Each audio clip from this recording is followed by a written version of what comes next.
akan merasakan. Kita sering menyaksikan orang yang diambang ajalnya, menyaksikan secara langsung bagaimana dia menghadapi kematian dengan nafas yang berat, seakan hendak meninggalkan jasad yang mulai dingin, kaku, mata nanar memandang ke arah atas kepala, lalu terkulai lemas tak lagi berjiwa.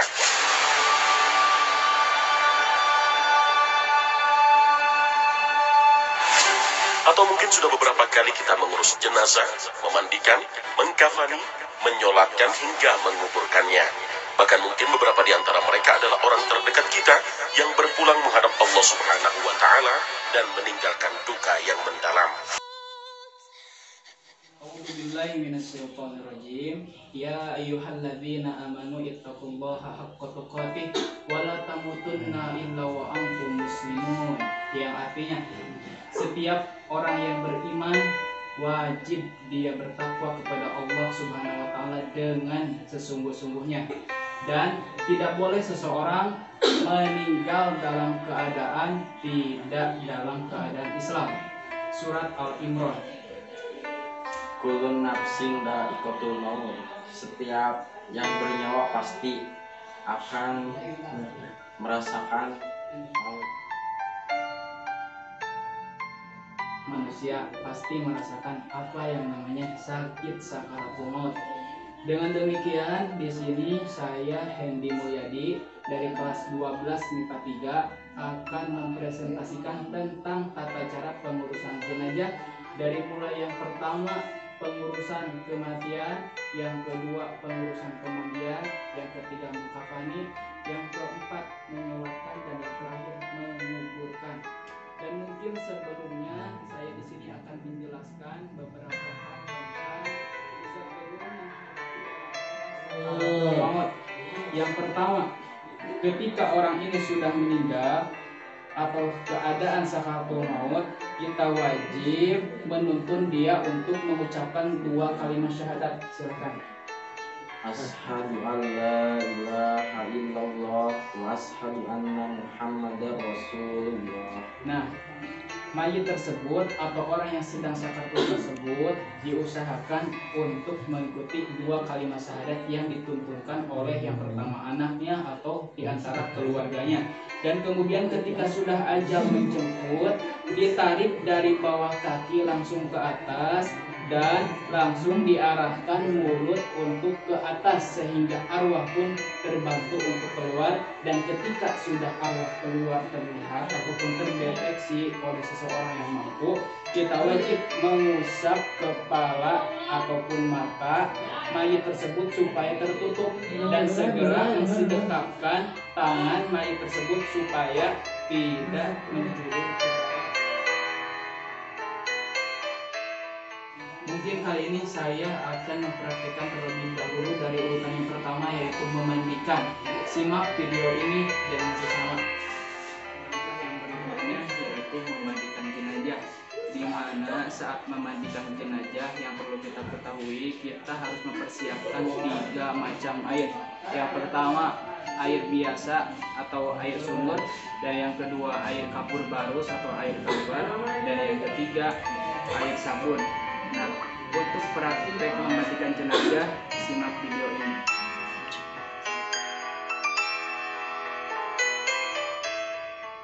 Dalam pemandian jenazah, ada beberapa hal yang harus diperhatikan, yaitu yang pertama, tempat harus tertutup dan terlindungi dari panasnya matahari, hujan, dan pandangannya banyak orang. Lalu, ketika memandikan jenazah, sebelumnya disunahkan untuk diwadukan terlebih dahulu, supaya mayit ada dalam keadaan suci. Lalu, setelah mayit diwudukan, mayit langsung dibasuhi dengan basuhan yang pertama dengan membersihkan bagian-bagian dari mulai kepala sampai ujung kaki hingga bersih.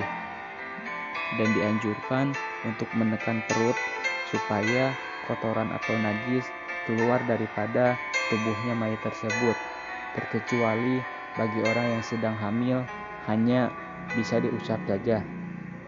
Dan yang selanjutnya, membersihkan rambut dengan sampo Untuk wanita dalam keadaan terurai, kepala, muka, leher sampai bersih. Sedangkan untuk laki-laki cukup dengan memperhatikan kerapihan dan kebersihannya saja. Pada saat membersihkan, bagian perut diurut perlahan beberapa kali sampai bagian bawah. Nah, selanjutnya dalam menyiramkan air ke seluruh tubuh dimulai dari kepala, kemudian disabuni dan disiram lagi sampai bersih. Dan selanjutnya rambut jenazah hendaklah terus diuraikan supaya mengalir ke dalam bagian-bagian yang masih ada dalam keadaan sela tersebut. Nah, setelah selesai, kita langsung bawa mayat tersebut ke dalam rumah ataupun ke dalam ruangan untuk segera dikafani.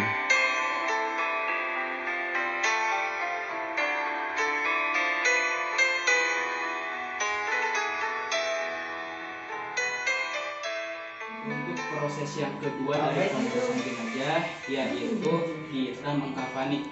Dari mulai mengkafani terbagi menjadi dua. Yang pertama untuk khususnya kaum laki-laki atau pria dikafani sebanyak 3 lembar, di mana 3 lembar tersebut berfungsi sebagai satu kain menutup seluruhnya, yang kedua sebagai baju kurung, dan yang ketiga sebagai pelengkap penutup dalaman. Nah, sedangkan yang kedua untuk jenazah wanita ada 5 kain khusus untuk menutupi tubuh wanita yang suka terlihat sebagian auratnya. Yang pertama lapisan yaitu untuk menutupi seluruh tubuh wanita. Yang kedua untuk menutupi atau membuatkan baju kurung. Yang ketiga kerudung, dan yang keempat kelima penutup penambah.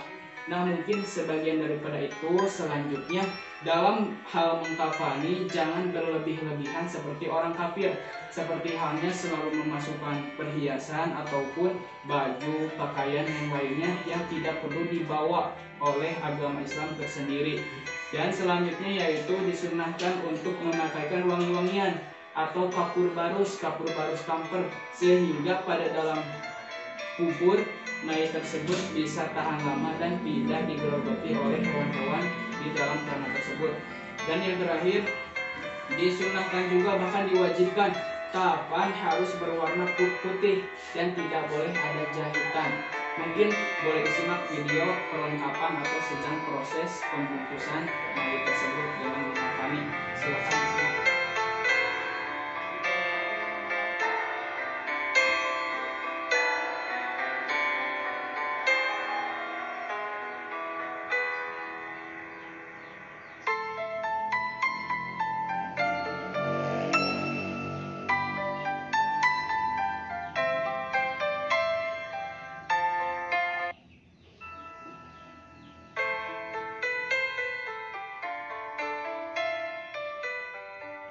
Yang pertama, bentangkan helai demi helai kain kafan yang telah disediakan untuk membungkus mayit, baik perempuan maupun laki-laki.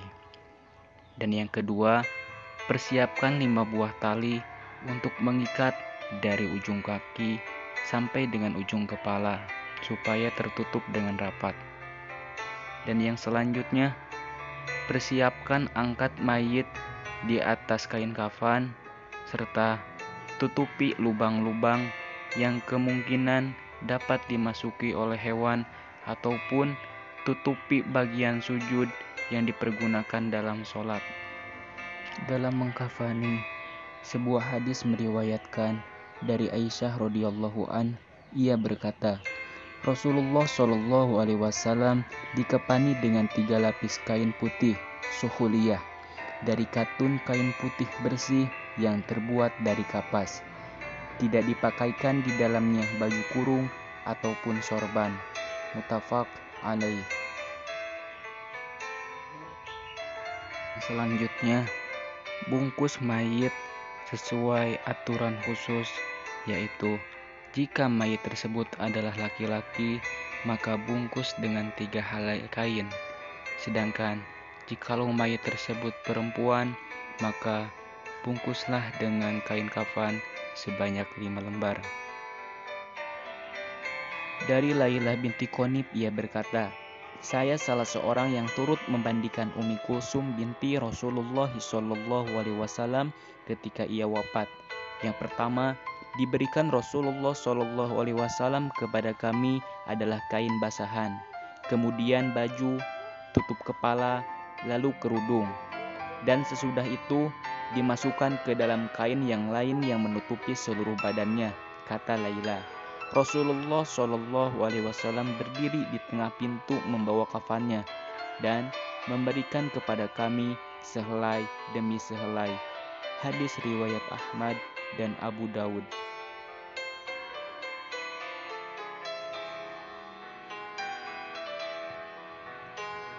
Langkah selanjutnya dalam pengurusan jenazah yaitu mengikat jenazah tersebut dengan 5 buah tali, di mana tali tersebut dibuat dari lapisan kain kafan yang dipotong menjadi 5 bagian.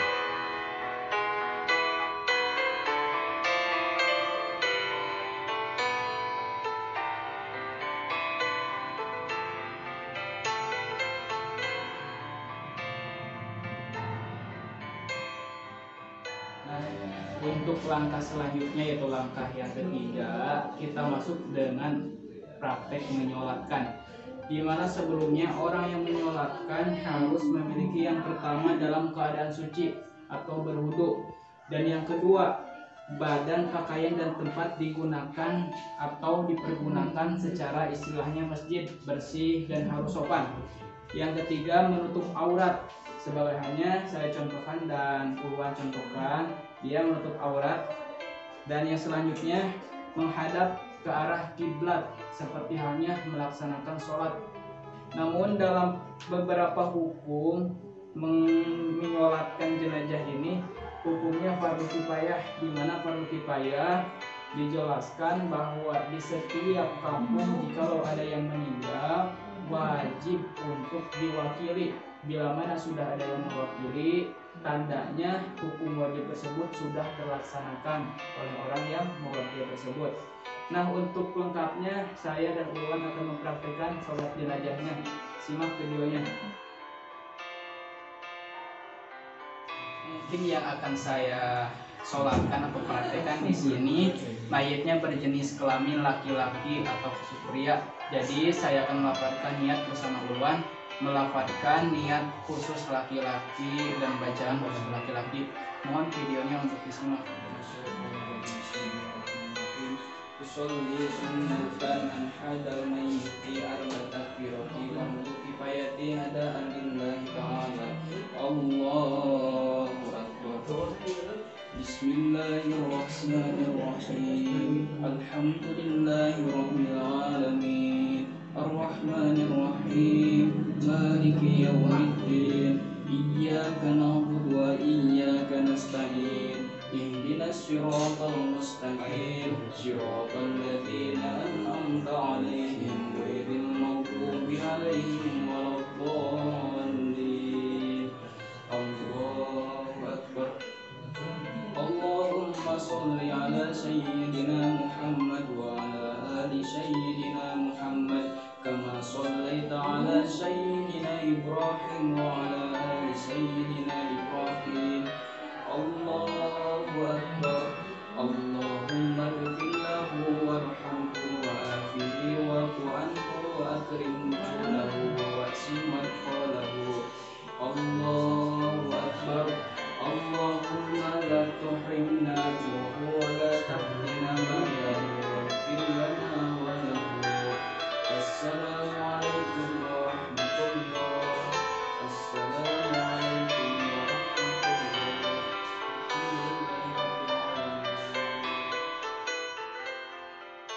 Dimana jikalau kita pergi ke kuburan dilarang seorang wanita untuk pergi. Mengapa demikian? Karena seorang wanita dapat meneteskan air matanya, dan jikalau air matanya menetes ke atas kuburan seorang yang meninggal tersebut, maka akan sedihlah orang yang dikubur tersebut dan akan mendapatkan kepedihan bila mana orang tersebut bersedih atas kehilangan dia.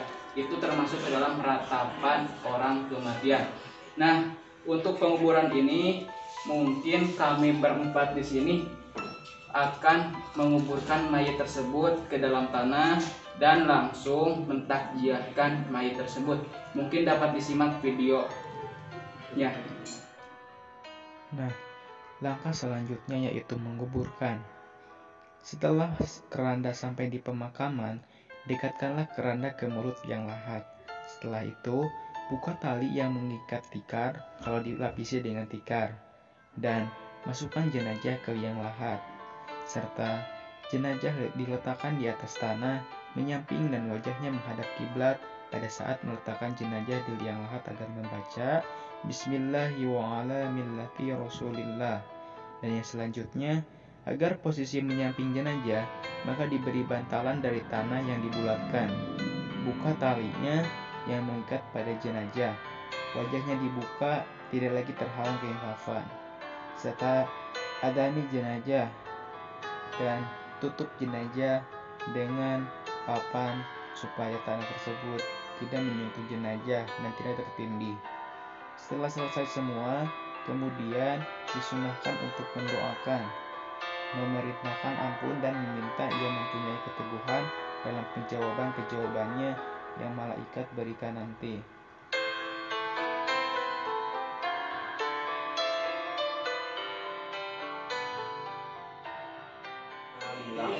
Wa inna ilaihi raji'un. Sesungguhnya orang yang bernyawa pasti akan merasakan kematian dan akan kembali kepada Allah Subhanahu wa taala sang penciptanya. Maka dari itu saya menghimbau kepada kalian semua manusia yang ada di seluruh dunia, untuk itu kita harus berusaha mengingatkan kepada sesama untuk ingat kepada hal kematian. Karena mengapa demikian? Kematian adalah tanda seseorang akan berakhir daripada kehidupan dunia. Maka dari itu kita harus ingat bahwa kematian terus menghantui kita, bahkan sampai detik ini kita tak tahu kapan kita meninggal dan kapan kita akan dikuburkan. Mungkin saya di sini bersama Ulay Abi Adam yang telah membantu selama ini, dari mulai proses yang pertama sampai dengan proses yang terakhir. Saya ucapkan terima kasih kepada dia yang telah membantu saya, dan kepada kameramen saya terkhusus saudari Sandi Nurul Utami dan Amelia Nur Aisyah, saya ucapkan terima kasih. Mudah-mudahan semuanya bermanfaat, khususnya bagi saya yang mengerjakan ujian praktek ini, dan umumnya bagi kita semua yang melaksanakannya. Mudah-mudahan kita semua dapat perlindungan dari Allah Subhanahu wa taala. Wabillahi taufiq wal hidayah. Wassalamualaikum warahmatullahi wabarakatuh.